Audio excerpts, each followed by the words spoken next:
السلام علیکم ورحمۃ اللہ وبرکاتہ۔ قال اللہ تبارک وتعالى في كلامه المجيد إنا نحن نزلنا الذكر وإنا له لحافظون۔ وقال الله تبارك وتعالى في مقام آخر ربنا وابعث فيهم رسولا منهم يتلو عليهم آياتك ويعلمهم الكتاب والحكمة ويزكيهم إنك أنت العزيز الحكيم۔ صدق اللہ العلی العظیم۔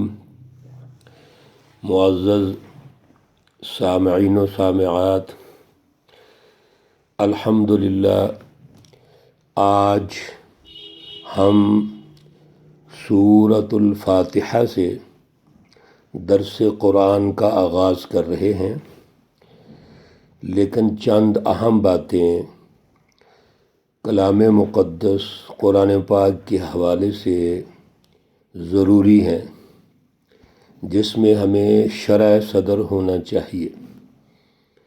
سب سے پہلی بات تو یہ ہے، کل بھی یہ سورۃ الناس کے درس میں عرض کیا تھا کہ قرآن پاک کا جو موضوع ہے وہ انسانیت ہے۔ سورۃ الفاتحہ کا جب ہم آغاز کریں گے تو پہلی جو سورہ مقدسہ کی آیت مبارکہ ہے الحمدللہ رب العالمین، تو یہاں ربوبیت کی جو بات ہے وہ عالمین کے اعتبار سے ہے۔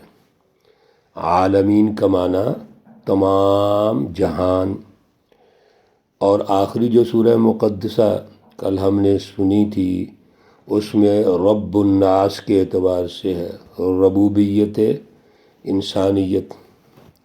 اور اس سے پہلے سورۃ الفلق میں رب الفلق کہا گیا تھا۔ اگر ہم دو لائنوں میں اس ساری گفتگو کو سمیٹیں تو اللہ رب العزت کی جو وحدانیت ہے، توحید ہے، جس کو احدیت بھی کہتے ہیں، اللہ رب العزت کی اعلیٰ فلسفی ہے جس کو فلسفہ توحید کہتے ہیں، اللہ رب العزت کا اعلیٰ پروگرام، اعلیٰ رہنمائی، سچی رہنمائی جو ہمیں قرآن پاک کے عنوان سے مل رہی ہے وہ یہ ہے کہ اللہ نے کائنات کو پیدا کیا ہے۔ کائنات میں اللہ رب العزت نے اس کے ارتقاء کے مراحل رکھے ہیں، اس کی ایک ترتیب و تشکیل رکھی ہے، اور اللہ نے بے شمار مخلوقات پیدا کی ہیں۔ ان مخلوقات میں اللہ نے انسان کو اشرف المخلوق پیدا کیا ہے۔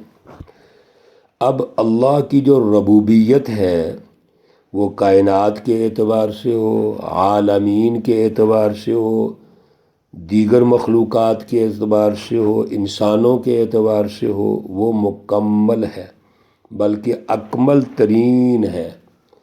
ربوبیت کا فہم یہ عرض کیا تھا کہ از اول تا آخر بغیر نقائص کے، کمزوریوں کے تمام جو مراحل ہیں ان مراحل میں ان کی حفاظت کرنا، ان کو پروان چڑھانا، اپنے اپنے حالات کے تقاضوں کے مطابق اللہ نے یہ جو ربوبیت ہے اس کو ہر اعتبار سے مکمل، وہ انسان ہوں یا دیگر مخلوقات ہوں، اللہ نے یہ تکمیل کی ہے۔ اپنی ربوبیت میں اللہ اعلیٰ ہے، کوئی کمزوری آپ کو نظر نہیں آئے گی۔ اس کی تفصیلات ہی قرآن پاک میں ہم سمجھتے ہیں۔ اس لیے میرے عزیزو یاد رکھیے، کلام مقدس قرآن پاک جب ہم مطالعہ کرنے لگے ہیں تو یہ بات ذہن نشین کر لیجئے، اس کے کچھ بنیادی آداب ہیں۔ سب سے بڑا ادب تو یہی ہے کہ شرح صدر حاصل کیجئے کہ کلام مقدس اللہ رب العزت نے کیوں نازل فرمائی، اس کا فہم، اس کا شعور، اپنے تمام تر مسائل کا حل، اس میں ہمیں شرح صدر ہونا چاہیے۔ یہ برکت کی کتاب ہے، لیکن ہم نے برکت الفاظ تک سمجھی ہوئی ہے، اس کے حروف تک سمجھی ہوئی ہے۔ میرے عزیزو، وہ تو برکت ہے ہی ہے۔ یہ کلام مقدس وہ ہے جو تمام کلاموں کی بادشاہ ہے، کلام الملوکی ملوک الکلام، بادشاہوں کی جو گفتگو ہے اور گفتگو کی بادشاہ ہوتی ہے، یعنی جتنے بھی بادشاہ ہیں ان کی گفتگو، اور پھر اللہ کی گفتگو جو احکم الحاکمین ہے، جو حاکم مطلق ہیں، جو رب ہے، ربوبیت کی ہم بات کر رہے ہیں۔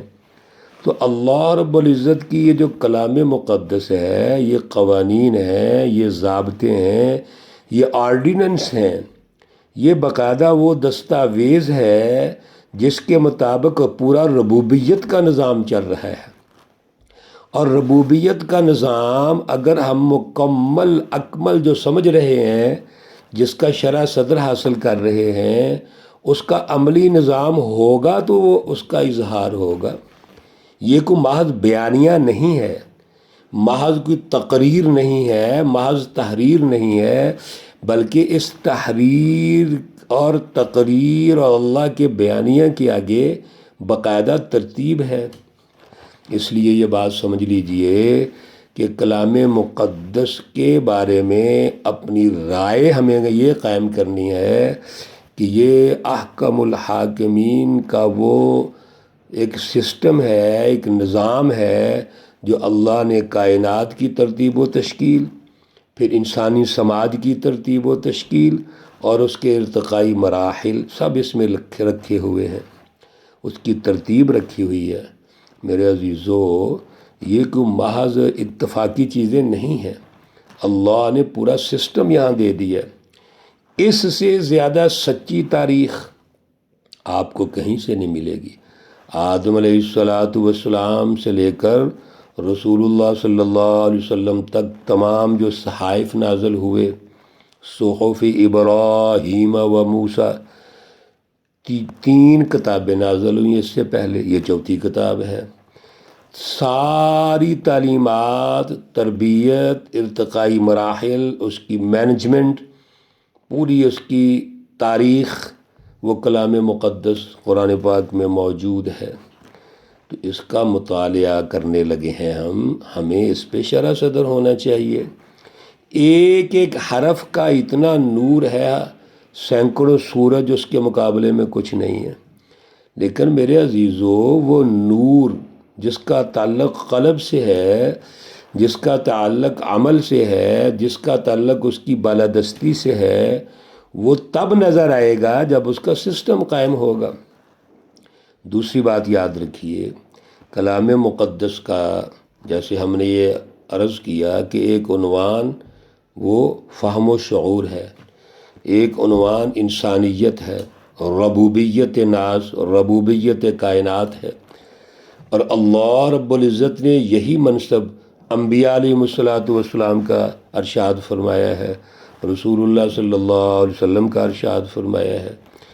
میں نے آپ کے سامنے 2 آیات پڑھی، ابھی ہم اس مختصر وقت میں تو صرف ان کا ترجمہ کر لیتے ہیں، مزید ان پہ بات چیت کریں گے۔ پہلی آیت اِنَّا نَحْنُ نَزَّلْنَا الذِّكْرَ وَإِنَّا لَهُ لَحَافِظُونَ۔ اِنَّا یہ جمع متکلم کا صیغہ ہے، جس کا معنی ہے بے شک ہم۔ اِنَّا کا معنی ہے بے شک ہم، نحنو کا معنی بھی ہے ہم، آگے نزلنا کا معنی بھی ہے ہم نے نازل کیا، یعنی 3 دفعہ یہ متکلم اور جمع متکلم کی ضمیریں اور صیغے استعمال ہو رہے ہیں۔ آگے اللہ فرماتے ہیں وَإِنَّا لَهُ لَحَافِظُونَ، اور بے شک ہم ہی اس کی حفاظت کرنے والے ہیں۔ یہ جمع کی صیغوں سے کیا مراد ہے کہ اللہ نے کلام مقدس جو نازل کیا ہے اللہ کے ساتھ باقاعدہ نیچے فرشتے بھی شامل ہیں، فرشتے اس کو لانے والے ہیں، جبرائیل علیہ السلام۔ تو انا کا مطلب ہے کہ وہ تمام تر اللہ رب العزت نے جو سسٹم بنایا ہے اس کے نزول کا، اس کی حفاظت کا اور اس کی مینجمنٹ کا، اس میں اللہ رب العزت کے فرشتے بھی شامل ہیں، پھر انبیاء علیہ السلام شامل، پھر اس کی بالادستی۔